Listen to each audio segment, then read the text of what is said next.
পশ্চিমবঙ্গের সবচেয়ে জনপ্রিয় সরকারি প্রকল্পগুলির মধ্যে অন্যতম ছিল লক্ষ্মী ভাণ্ডার। লক্ষ লক্ষ মহিলার আর্থিক ভরসার এই প্রকল্পকে ঘিরেই এবার সামনে এলো বিস্ফোরক অভিযোগ। রাজ্য সরকারের দাবি, উপভোক্তাদের তথ্য যাচাই করতে গিয়ে প্রায় ৩০ লক্ষ সন্দেহজনক বা ভুয়ো অ্যাকাউন্টের হদিশ মিলেছে। হ্যাঁ, ঠিকই শুনেছেন, যে প্রকল্প শুধুমাত্র মহিলাদের জন্য তৈরি করা হয়েছিল সেখানে নাকি জাল নথি ব্যবহার করে কিছু পুরুষও সরকারি টাকা তুলেছেন বলে অভিযোগ। শুধু তাই নয়, তদন্তকারীদের সন্দেহ, একাধিক ক্ষেত্রে ভুয়ো পরিচয়, জাল কাগজপত্র এবং ভুয়ো ব্যাংক অ্যাকাউন্ট ব্যবহার করে দীর্ঘদিন ধরে সরকারি অর্থ আত্মসাৎ করা হয়ে থাকতে পারে।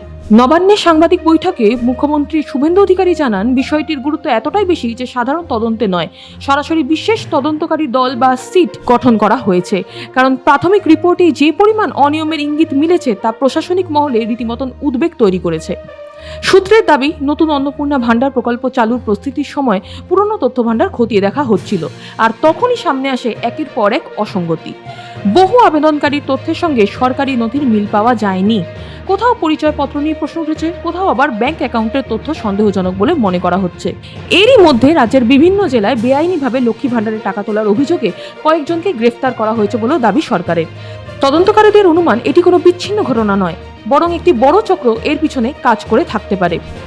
সবচেয়ে বড় প্রশ্ন এখন, এই ভুয়ো অ্যাকাউন্টগুলির মাধ্যমে ঠিক কত টাকা সরকারি কোষাগার থেকে বেরিয়ে গেছে? কয়েক কোটি নাকি তারও বেশি? সেই উত্তর খুঁজতেই সিট এখন অর্থের লেনদেনের পুরো ট্রেল খতিয়ে দেখবে। প্রয়োজনে অর্থ পাচারের দিকটিও তদন্তের আওতায় আনা হবে। সরকার স্পষ্ট জানিয়েছে, দোষীদের বিরুদ্ধে কঠোর আইনি ব্যবস্থা নেওয়া হবে। শুধু তাই নয়, বেআইনিভাবে তোলা সরকারি অর্থ ফেরত আনার চেষ্টা করা হবে। তবে রাজনৈতিক বিতর্ক শুরু হয়ে গেছে। বিরোধীদের দাবি, তদন্তের নামে রাজনৈতিক প্রচার চালানো হচ্ছে। তাদের বক্তব্য, তদন্ত শেষ হওয়ার আগেই এত বড় দাবি করা উচিত নয়। কিন্তু সত্যিটা কি? সত্যিই কি লক্ষ্মী ভাণ্ডারে ৩০ লক্ষ ভুয়ো অ্যাকাউন্ট ছিল, নাকি এর পিছনে রয়েছে অন্য কোনো রাজনৈতিক সমীকরণ? এখন পুরো বাংলার নজর সিট তদন্তের দিকে, কারণ এই তদন্তের রিপোর্ট শুধু একটি প্রকল্প নয়, রাজ্যের প্রশাসনিক ব্যবস্থার উপরও বড় প্রভাব ফেলতে পারে।